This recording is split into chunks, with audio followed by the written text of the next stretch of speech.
Hey everyone, welcome back to the Explainer series for vestibular physicians. Today we're unpacking part 4 of our deep dive into vestibular schwannoma management, stereotactic radiosurgery, or SRS. For Koos grade 1 to 3 tumors, this intervention has fundamentally reshaped our entire landscape. So let's jump straight into the radiobiology, the precise dosing, and some really compelling long-term data. Okay, let's dive right into a high-stakes scenario you're almost guaranteed to face in clinic. A patient comes back to see you 12 months after undergoing SRS.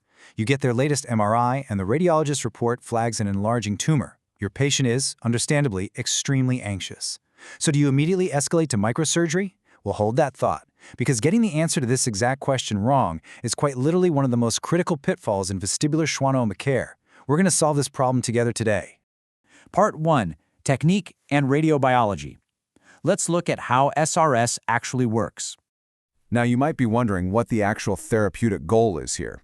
Well, it's not to completely eliminate or vaporize the tumor. Actually, the aim is to safely induce cellular growth arrest. When we plan these treatments, we use these brilliantly mapped concentric loops surrounding the tumor called conformal isodose lines. The radiation is targeted with absolute sub-millimeter precision. There's this incredibly sharp dose fall-off right at the edges of the mass. And that rapid drop in radiation is exactly what lets us deliver a heavy therapeutic dose while completely protecting vital adjacent structures. I'm talking about the brainstem, the cochlea, and of course, that exceedingly delicate facial nerve. So when we talk platforms, you'll mostly hear about two main ones in the literature. Gamma Knife, which uses cobalt-60 sources, and CyberKnife, which relies on a linear accelerator, or LINAC. Honestly, comparative studies show both platforms offer equivalent, top-tier efficacy. But the real game-changer here? Both systems deliver this highly targeted radiation in a really convenient, single-fraction outpatient visit. No general anesthetic, none. Which, as you know, significantly reduces the systemic risk for our patients. Right, so what's the magic number to halt these cells? In contemporary practice, the standard marginal dose is 12 to 13 gray, prescribed to the 50% ISO dose line. Now, historically, we used way higher doses, around 16 gray. But evidence out of the Pittsburgh series was a massive breakthrough. They proved that stepping down to 12 or 13 gray dramatically minimized facial nerve morbidity while perfectly maintaining long-term tumor control. It's a total win-win. Moving to part 2, clinical outcomes and preservation. Let's talk about the data. The long-term stats, they are incredibly reassuring. For sporadic vestibular schwannomas, 10-year tumor control rates confidently exceed 90%. Let me just repeat that. Greater than 90% control a full decade out? Large single institution cohorts report control rates anywhere from 85 to 93%, and at the 5-year mark, it's sitting even higher at over 95%. Now, what's really fascinating is how those stellar control rates pair up with functional preservation. So alongside our 90+% control rate, hearing preservation at 2 years is also really solid. If a patient comes in with serviceable hearing prior to SRS, they maintain a 50 to 60% chance of keeping it, especially if the mean cochlear dose stays below 4 to 5 gray.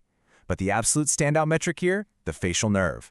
We see a 97 to 99% preservation rate for normal facial function. That superior preservation rate is absolutely incredible when you compare it favorably against the risks of microsurgery. Part 3. Recognizing pseudoprogression. This is where things get tricky in the post-treatment phase. Okay, consider this the massive red flag of today's explainer. Misinterpreting this specific phenomenon is literally the most critical clinical pitfall in post-SRS surveillance, and it can lead straight to iatrogenic harm. So let's walk chronologically through the timeline. Month 0 is treatment day. Fast forward to the 6 to 18-month surveillance window.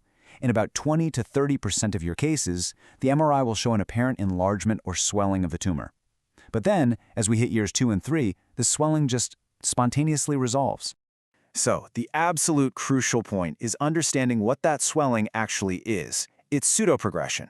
This is a totally transient radiation effect, an expected biological response that happens in roughly 1 in 5 cases. It emphatically does not indicate true tumor growth or treatment failure. True progression, actual growth requiring retreatment beyond 24 months, only happens in less than 10% of cases at the 12 to 13 grade dose. Remember our hook from the beginning? If you see that 12-month MRI showing a larger tumor, do not panic. And whatever you do, do not prematurely escalate to surgery. Part 4, patient selection and NF2. Who exactly are we looking for? Well, the ideal candidate profile is actually quite clear-cut. We are looking at patients with Koos grade I-III tumors. So that means anything from an intracanalicular tumor right up to a medium cerebellopontine angle tumor with brainstem contact, but, and this is key, no brainstem compression, where surgery would be mandated. SRS is especially fantastic for elderly patients, folks with significant medical comorbidities where general anesthesia is risky, and patients who still have serviceable hearing that we desperately want to try and protect. But, there is a vital nuance when we're dealing with neurofibromatosis type 2. As we know, NF2 is a systemic autosomal dominant syndrome characterized by bilateral schwannomas, and the data tells a slightly different story here. For NF2-associated tumors, SRS control rates actually drop to between 70 and 80%. Because of this lower efficacy, plus the incredibly complex imperative to preserve hearing in at least 1 year, multidisciplinary team oversight is absolutely essential. You simply cannot manage NF2 in a vacuum. All right, let's bring the whole shebang together into some actionable insights for your practice. Here's your summary. Number 1, stereotactic radiosurgery controls over 90% of sporadic vestibular schwannomas with exceptional facial nerve preservation rates exceeding 97%. Number 2, pseudoprogression occurring at 6 to 18 months is a transient effect. It is not a failure. Please do not operate on a swollen, dying tumor. And number 3, NF2 patients require specialized MDT management due to lower SRS control rates and complex bilateral disease. So, let's see how this builds into the rest of the management pathway. In our next explainer, Part 5, we are going to dive into microsurgical management. We'll examine the 3 principal surgical approaches, explore the near total resection strategy to save that facial nerve, and detail the absolute necessity of intraoperative monitoring.